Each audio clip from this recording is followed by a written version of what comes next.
Warren Buffett just made a move that Wall Street isn't explaining properly. And if you don't understand why, it's going to cost you.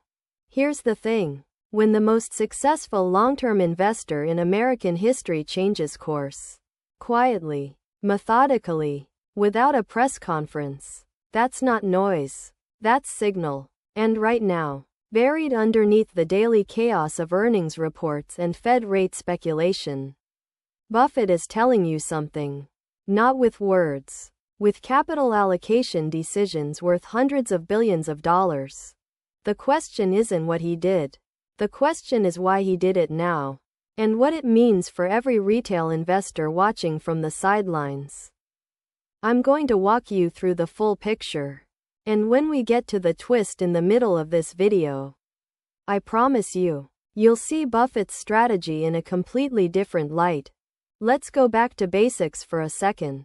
Warren Buffett built Berkshire Hathaway from a failing textile company into a $900 billion conglomerate. $900 billion. That's not luck. That's a repeatable, disciplined system running for over 6 decades.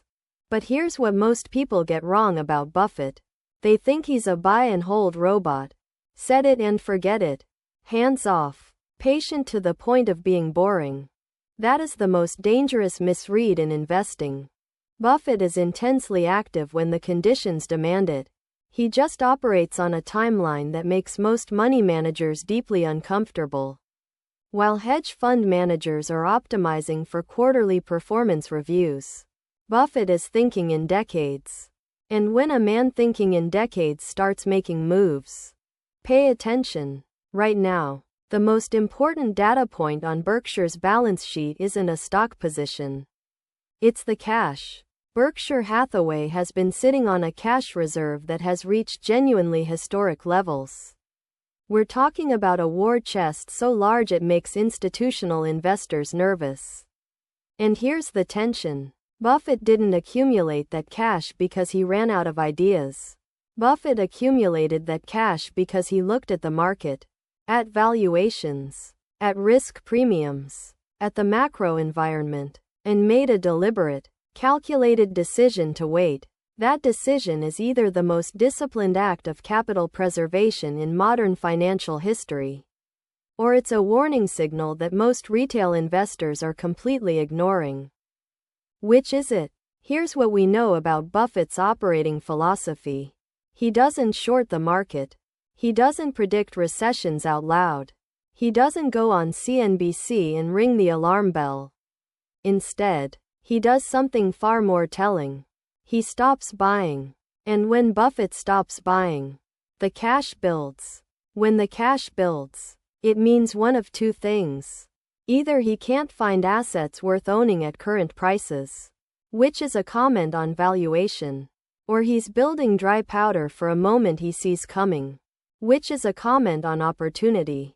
Either way, you need to understand the distinction, because the investment playbook is completely different depending on which one it is. Let's talk about valuation for a moment, because this is where the data gets uncomfortable. Historically, Buffett has deployed capital aggressively during periods of market stress. Think 2008. Think the early days of the COVID crash in March 2020. He made bold moves when blood was in the streets. His words, not mine. He's quoted as using Baron Rothschild's maxim, buy when there's blood in the streets. But here's the pattern interrupt nobody wants to say out loud. In recent years, particularly in 2023 and into 2024, Buffett was a net seller of equities. He trimmed positions. He let cash accumulate. He didn't swing the bat on the big opportunities that analysts kept expecting him to grab. Why? Because price matters. Always has. Always will. When the market runs hot. When price-to-earnings ratios stretch into territory that historically precedes corrections, Buffett's internal calculator starts flashing red. Not because he's pessimistic, but because the math stops working. The margin of safety, that critical buffer between what you pay and what something is actually worth, gets too thin. And Buffett doesn't invest without a margin of safety.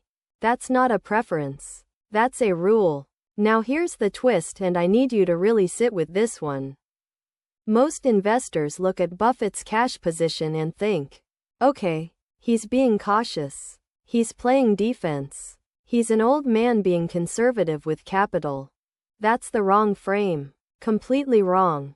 What Buffett is actually doing, what he's always done in these accumulation phases, is loading the cannon. He's not retreating. He's positioning. There is a profound difference between a defensive cash position and a strategic cash position. One is fear. The other is patience with intent. Think about it this way. In chess, the strongest players often make moves that look passive. Moves that don't immediately threaten anything. Don't grab material. Don't look aggressive. But they're quietly improving their position.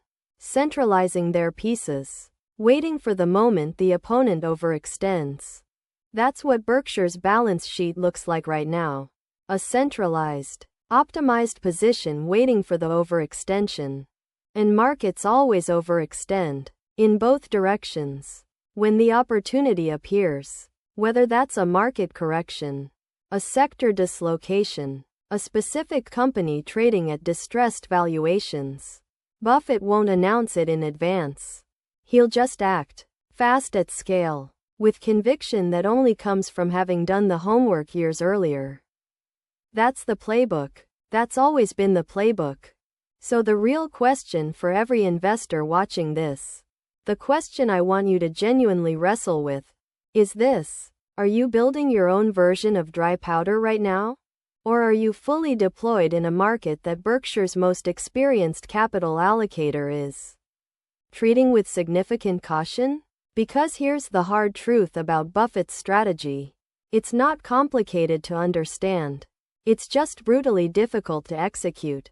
Sitting on cash while the market goes up feels awful. Watching other investors make gains while you wait feels like you're losing. The psychological pressure to do something, to deploy capital, to chase performance, is immense. Buffett has called this the institutional imperative, the irrational compulsion that drives money, managers and retail investors alike to act when the right move is stillness. Buffett resists that imperative better than anyone alive. That's not a personality quirk. That's a competitive advantage worth billions. So what's the takeaway here? What do you actually do with this information? First, understand that capital preservation is not the opposite of wealth building. In the right conditions, it is wealth building. Avoiding a 40% drawdown is mathematically equivalent to earning a significant gain. That's not opinion. That's arithmetic. Second, watch what Buffett does, not what pundits say about Buffett. When Berkshire starts deploying that cash at scale, when the 13F filings start showing aggressive new positions, that's the signal. That's the moment the cannon fires. Third, build your own version of patience. Define your criteria. Know what you're willing to pay for quality assets. And then wait for the market to give you the price you want. Not the price it's currently offering. Here's what I want you to think about in the comments below. If Buffett's cash position is a strategic move, not a defensive retreat, what sector do you think he deploys into first when the opportunity finally arrives? Energy? Financials? Technology at a discount? Drop your thesis below. I read every single one. If this breakdown gave you a new angle on how the smartest money actually thinks, share it with one person in your circle who's serious about investing. This is the kind of analysis that doesn't get enough airtime. This video is for educational purposes only and does not constitute financial advice. Portfolio Intel is not a registered investment advisor. Always do your own research before making any investment decisions.